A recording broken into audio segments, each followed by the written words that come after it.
И ти потврдено е дека во полициска станица во Карпош е поранешниот министер за економија Крешник Бектеши. Се поврзува околу фалсификуваните лиценци за дискотеката Мартин Арсов. Дали имаме веќе некои детали околу тоа?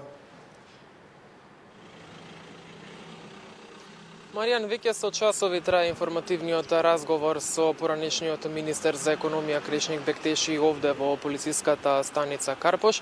Ние засега немаме информација кој е мотивот, односно од која причина е повикан поранешниот министер за економија на информативен разговор, дали можеби се смета за директно одговорен за фалсификат лиценцата или пак за некоја друга работа поврзана со работата на импровизираната дискотека за која министерот за внатрешни работи Панчо Тошковски веќе и официјално потврди дека немала легална лиценца за работа.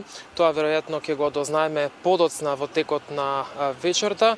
Од информациите со кои што располагаме дека дискотеката која се запали и однесе 59 човечки животи немала легална лиценца за работа, а подпис на фалсификат лиценца ставила државна секретарка во Министерството за економија токму во мандатот кога на функцијата практично бил министерот за економија Крешник Бектеши.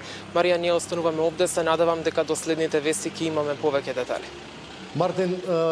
Мартин, само близ прашање дали покрај Бектеши веројатно има некои други лица или само тој е во полициска станица?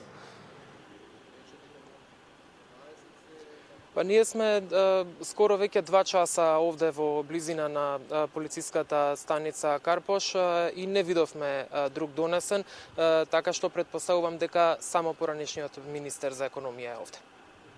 Благодарам, Мартин Арсов.